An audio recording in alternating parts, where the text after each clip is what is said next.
भगवान बाबा हनुमानजी को प्रणाम। महानत्यागी बाबा जुमदेवजी को प्रणाम। परमात्मा एक। माझा अनुभव, अंधश्रद्धा व वाईट व्यसनातून मुक्त करूनी नवीन जीवनाची सुरुवात करून दिली। बाबा तुमच्या तत्व, शब्द, नियमांनी। माझे नाव अजय विठ्ठलजी दुमाने आहे। आज मी माझा अनुभव या अनुभव मालिकेत माझा प्रथम अनुभव, मार्गात येण्याचे कारण सादर करीत आहे। माझ्या कुटुंबात माझे आईवडील, मी व माझा लहान भाऊ असे एकूण 4 सदस्य आहोत। या मार्गात येण्याचा निर्णय माझ्या आईचा होता। तेव्हा मी जवळपास 16 वर्षांचा होतो। माझा वडिलांचा मास्यांचा व्यवसाय असून कुटुंबाचा उदरनिर्वाह करणारे एकटेच। त्या व्यवसायाच्या माध्यमातून जे पैसे मिळत असत त्यात आमचे घर चालायचे, पण माझे वडील बाजारामध्ये मासे विकून झाल्यानंतर आपल्या मित्रासोबत दारू प्यायला जायचे व मित्रांना सुद्धा दारू पाजायचे। रात्रीपर्यंत घरी यायचे। आई जेवण वाढण करत असताना माझे वडील म्हणायचे की आज कशाची भाजी केली? आईने म्हटले, कारल्याची भाजी आणि वरण केले आहे। कुणी करायला सांगितले तुला ही भाजी, असे म्हणायचे। वडिलांना राग यायचा आणि ते आईला शिव्या द्यायचे, मारायचे। माझी आई खूप रडायची। मी हे सर्व बघायचो, पण माझी आई कुणाला आपले दुःख सांगत नव्हती। एके दिवशी वडील असेच दारू पिऊन आले आणि आईला खूप मारलं। मला, माझ्या आईला व लहान भावाला घराच्या बाहेर सुद्धा काढले। आम्ही रडत रडत घराच्या बाहेर निघालो। माझे मोठे वडील श्री टिकारामजी दुमाने यांनी रात्रभर आम्हाला आपल्या घरी आसरा दिला आणि सकाळी माझ्या आईने आत्महत्या करण्याचा प्रयत्न केला। तेव्हा मोठ्या वडिलांनी माझ्या आईला वाचविले आणि माझ्या घरी जाऊन माझ्या वडिलांना समजाविले। तरी सुद्धा काही अर्थ राहिला नाही। माझ्या वडिलांना दारूचे व्यसन सतत 10 वर्ष राहिले। आम्हाला त्यांच्या या व्यसनामुळे खूप त्रास सहन करावा लागला। त्यांनी दारू सुटावी म्हणून औषध सुद्धा घेतली, परंतु 7 दिवसानंतर पुन्हा दारूच्या आहारी गेले। माझे काका श्री मारुतीजी दुमाने हे आमच्या घरासमोरच राहतात। माझ्या काकाला भूतबाधेचा त्रास होता, त्यांच्या अंगामध्ये भूत येत होते। इतर देवाची सेवा माझे मोठे वडील श्री टिकारामजी दुमाने यांच्या घरी आहे। त्यांच्या घरी माझ्या काकाला भूत काढण्यासाठी न्यायचे। काकाच्या अंगात आलेले भूत म्हणायचे, मी अमुक अमुक आहे। तो भूत आपली ओळख सांगायचा आणि माझ्या काकाच्या अंगातून निघून जायचा।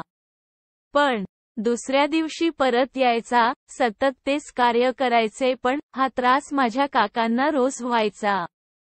एके दिवशी माझे मामा रा चिनेगाव माझ्या काकाला बघण्यासाठी आले। मामा हे परमात्मा एक मार्गातील सेवक होते।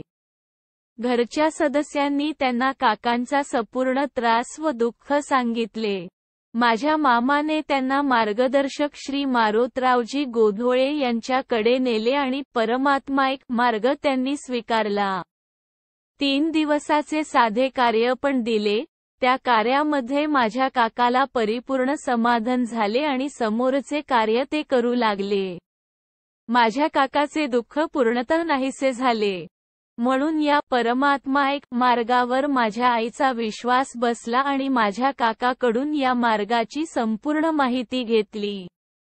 आईने मार्गात येण्याचा विचार केला। रात्री जेवण करताना सर्व एकत्र होते। आईने सांगितले की आपण मार्गात जाऊ। माझ्या वडिलांनी हो म्हटलं। मला तर या मार्गाची काहीही रूपरेषा माहीत नव्हती। सायंकाळी मार्ग घेण्यासाठी मार्गदर्शक श्री मारोतरावजी गोधोळे यांच्याकडे गेलो। त्यांनी सांगितले की तुम्हाला जुन्या देवी देवतांचे विसर्जन करावे लागणार आणि घराला स्वच्छ करावे लागेल। त्यांनी सांगितल्याप्रमाणे माझ्या वडिलांनी इतर देवी देवतांचा फोटोचे नदीमध्ये विसर्जन केले आणि घर स्वच्छ केले। मग आम्ही सर्व मार्ग घेण्यासाठी गेलो। आम्ही आपले दुःख त्यांना सांगितले। त्यांनी वडिलांनी दारू बंद करण्यास सांगितले। सर्व नियम व्यवस्थित समजावून आम्हाला वचनबद्ध केले व 3 दिवसांचे साधे कार्य दिले. त्या दिवसापासून माझ्या वडिलांनी दारूला हात सुद्धा लावला नाही आणि कुटुंबात असणारी अंधश्रद्धा व वाईट व्यसनाचा परिपूर्ण नाश झाला. 4 वर्षानंतर आम्ही त्यागाचे कार्य घेतले.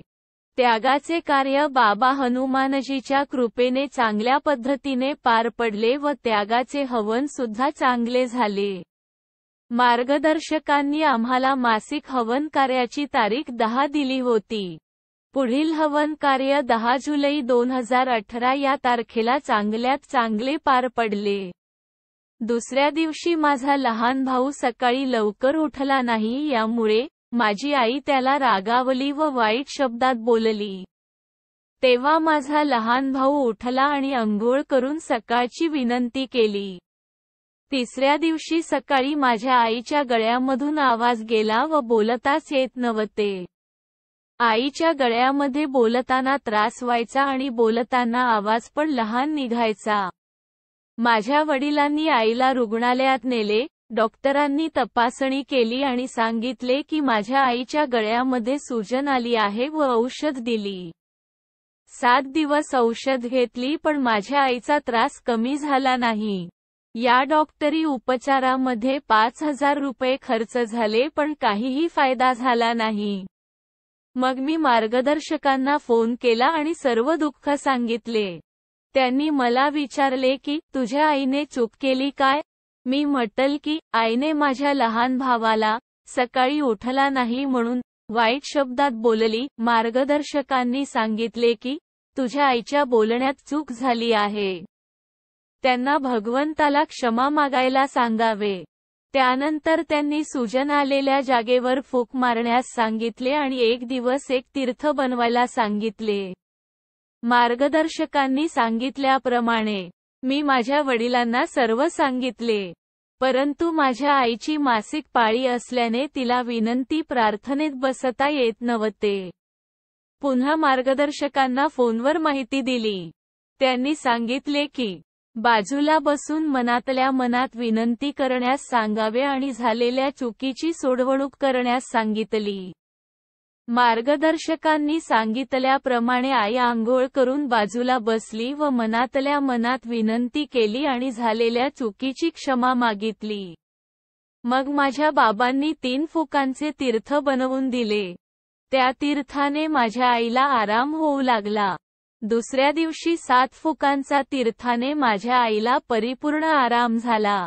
माझ्या आईने परमेश्वराला आणि घरातील सर्व सदस्यांना वचन दिले की वाईट शब्दात कोणालाही बोलणार नाही. समोरील 8 हवन कार्य चांगल्या पद्धतीने पार पडले. कोणतीही अडचण आली नाही. मार्गात आल्यापासून आमचा परिवार पूर्णपणे सुखी समाधानी आहे. अशी महान कृपा महानत्यागी बाबा जुमदेवजींची व भगवान बाबा हनुमानजींची आहे. लिहिण्यात काही चूक-भूल झाली असेल तर भगवान बाबा हनुमानजी व महानत्यागी बाबा जुमदेवजी यांना क्षमा मागतो. नमस्कार. सेवक अजय विठ्ठलजी दुमाने. पत्ता मू. आरमोरी ता. आरमोरी जिल्हा गडचिरोली. सेवक नंबर 46458. मार्गदर्शक श्री सुधीरजी भोयर. परमपूज्य परमात्मा एक सेवक मंडळ वर्धमान नगर नागपूर. सर्वांना माझा नमस्कार.